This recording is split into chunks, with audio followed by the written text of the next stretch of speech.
Վալոդյա Գրիգորյանի սպանության համար մեղադրվող Գևորգ Հարությունյանին իրավապահներն այսօր առավոտյան ուղեկցել են Մերձավանի գերեզմանոց։ Քննչական կոմիտեից տեղեկացնում են մեղադրյալը ցուցմունք էր տվել, թե այս տարածքում է կրակել սովորել։ Տեղում քննչական գործողություններ են կատարվել։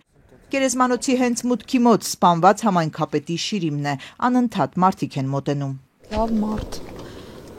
Միայն լավը գիտենք իր համար, ափսոսում ենք շատ։ Սպանությունը 2 շաբաթ առաջ էր իրավապահներն այն արդեն բացահայտված են համարում։ Փարաքարի ընդդիմադիր համայնքապետին ու նրա ընկերոջը սպանողը Գևորգ Հարությունյանն է, սպանությանն աջակցողը Նարեկ Օհանյանը։ Երկուսն էլ կալանավորված են։ Թե ոստիկանությունը, թե քննչական կոմիտեն այս սպանությունը համարում են փետրվարին նույն համայնքում տեղի ունեցած արյունոտ միջադեպի շարունակությունը։ Այդ ժամանակ Նարեկ Օհանյանի եղբայրն էր սպանվել։ Նրանք համայնքի նախկին վարչական ղեկավար ԿՊԱ-ական Մհեր Ախտոյանի զարմիկներն են։ Մերձավանցիները սակայն հանցագործությունը բացահայտված չեն համարում։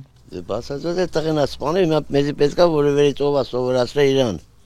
Դա պետք է իրան բացահայտեն։ Թե չէ երեխան ինչ պետք է սովորացրել են արել։ Վարորդիկն էս տղայը իրան ոչ մի թշնամի չի ունեցել, ինքը չէ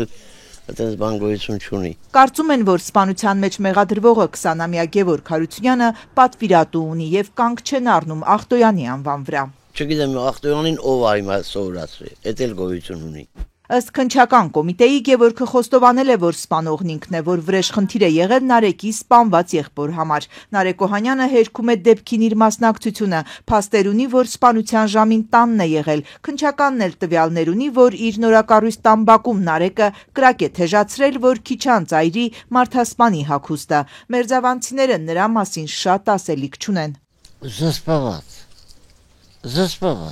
Զսպված տղեն են խելոք տղենա, որ ոչ մի բանին չի խառնվում, այդ զսպվածը։ Նարեկի ընտանիքը, Գևորգինը եւ Ախտոյանները համայնքում չեն, նրանց դատարկ տները ոստիկանական հսկողության ներքո են։ Ընտանիքները փախել են, թե հանել են, տարել են, չգիտեմ, բայց ստե չեն։ Գյուղում տեղեկացանք, որ նախկին վարչական ղեկավար Ախտոյանը դեպքից 9 օր առաջ հեռացել է Հայաստանից։ Փախնեն այդան, որ ժողովուրդը խախանդ ապրի։ Ոստիկանական ուժերի ներկայությունը համայնքում մի կողմից ապահովություն է ներշնչում բնակիչներին։ Ստենում եք,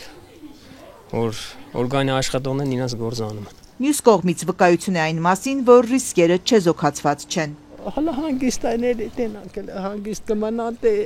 էլի գելին իր արտեն։ Վալոդյա Գրիգորյանի մայրը Մարինե Գրիգորյանը որդու սպանությունը ամենևին էլ բացահայտված չի համարում, պետք է կազմակերպիչներին գտնել, ասաց։ Վաղը փարաքար խոշորացված համայնքում ընդդիմադիր ապրելու երկիրը ավականու իր կազմից նոր համայնքապետ կընտրի։ Կուսակցության համահիմնադիր Մեսրոպ Արաքելյանից տեղեկացանք, թեկնածուն Օնիկ Ախվերդյանն է։ Մարտի ընտրություններում նրա անունը քվեաթերթիկում երկրորդն էր։ Փարաքարի ավականիում ընդդիմությունը մեծամասնություն ունի։ Կարող է Ախվերդյանին առաջադրել ու ընտրել։ Ավականու ԿՊԱ-ական կազմի աջակցության կամ նույնիսկ ներկայության կարիք չկա։